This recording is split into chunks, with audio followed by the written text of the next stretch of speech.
अध्यक्ष महोदय, आपका बहुत बहुत धन्यवाद एक करती हूँ। सेकंड, अभी हमारे दो इनके भाषण तक इनके अच्छा 9 बज रहे हैं।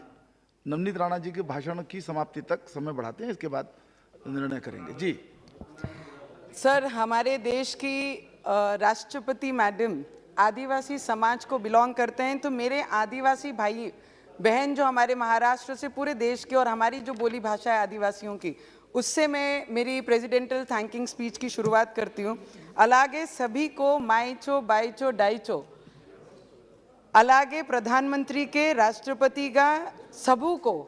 सदन को राम राम राम राम। सर, जिस तरीके से हमारे प्रेसिडेंटल जो स्पीच हुई, पहली बार देश के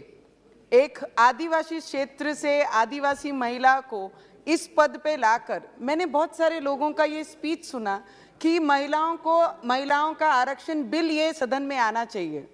मुझे आप बताइए, ये पद के लिए तो कोई आरक्षण नहीं है, फिर भी एक आदिवासी क्षेत्र में काम करने वाली महिला को इस बड़े पद पे लाकर प्रेसिडेंटल बनाकर हमारी जैसी महिलाएं, युवक महिलाएं, इस देश की पिछड़ी महिलाएं, उनको सम्मानित करने का काम हमारे देश के प्रधानमंत्री ने जी ने किया। आरक्षण आना चाहिए, सभी महिलाएं, सभी पुरुष भाई हमारे साथ हैं कि आरक्षण इस सदन में आना चाहिए, उसका स्वागत करेंगे। पर उसके अलावा अगर इस सदन में आज अगर हम देखते हैं तो जितने सालों से ये सदन बना हुआ है, ये पहली बार मोदी जी की सरकार में हुआ है कि इतने बड़े संख्या में महिलाएं रिप्रेजेंट कर रही हैं हमारे देश के अलग अलग क्षेत्रों को। ये क्रेडिट जाता है बिना आरक्षण के। कोई भी पार्टी, जितने साल ये पार्टियों ने राज किया हमारे देश में, आज तक आरक्षण के बिना उन्होंने महिलाओं को इस पद के लिए या फिर इस पार्टी से टिकट देकर इस सदन को रिप्रेजेंट करने का कभी मौका नहीं दिया। वो दिया है तो भाजपा गवर्नमेंट ने और हमारे आदरणीय नरेंद्र मोदी जी ने,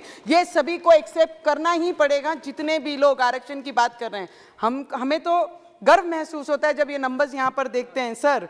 मोदी जी पर बहुत सारे लोगों ने अलग अलग बातें कही हैं, उसके अलावा मैं ये चीज बोलना चाहूंगी, कपड़ा, रोटी और मकान और स्वास्थ्य और हेल्थ के ऊपर अगर किसी ने इस देश में पहली बार प्रधानमंत्री जी ने ग्राउंड पे जाकर लोगों से बात कर कर चर्चा कर कर, वो एम्स को रिलेटेड हो या अपने आवास को रिलेटेड हो या किसान के निधि के लिए हो या किसान को कर्ज माफी के लिए हो या विद्यार्थियों के स्कॉलरशिप से लेकर हो या विद्यार्थियों के साथ स्पोर्ट्स में हो, क्रीड़ा क्षेत्र में हो, हर क्षेत्र को अंडरलाइन करके इस देश के प्राइम मिनिस्टर जी ने, ये देश का हर व्यक्ति आगे बढ़ना चाहिए, ना कि पॉलिटिकल बैकग्राउंड को बिलोंग करने वाले लोगों को आगे बढ़ाने का काम उन्होंने नहीं। उन्होंने एक काम किया है, जो जरूरतमंद है, जिन्हें आवाज नहीं, उन्हें आवाज देने का काम किया है। किसानों को कर्ज माफी करके उन्हें आगे बढ़ाने का काम किया है। किसानों को वर्षाना जो 6,000 रुपया दिया वो देकर उनको मदद करने का काम किया है। हेल्थ सेक्टर में और एम्स देकर, मेडिकल कॉलेजेस देकर, अब आने वाले समय में प्रेसिडेंटल स्पीच में जो नर्सिंग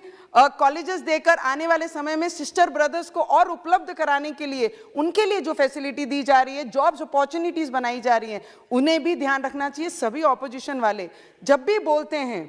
तो यही चीजें टारगेट करते हैं कि मोदी जी को किस पॉइंट पे पकड़ना है, किस पॉइंट पे नहीं बोलना है। सर, मैं आपको इतना बताना चाहूंगी कि डिजिटल आज देश में अगर कोई लाया है तो ठेले वालों से लेकर, भाजी वालों से लेकर, बड़े व्यापारियों से लेकर, प्राइवेट सेक्टर में लेकर डिजिटल अगर कोई नॉन लोगों में कराए, रूरल एरिया में भी लोड गाड़ियों पे, ठेलों पर आज QR कार्ड करके स्कैन करके आप 50 रुपए 20 रुपए देना भी अगर किसी ने इस देश को सिखाया है तो वो मोदी जी ने ही सिखाया है। टैक्स ईमानदारी से अगर भरना है, अगर वो किसी ने सिखाया तो हमारे मोदी जी ने ही सिखाया है।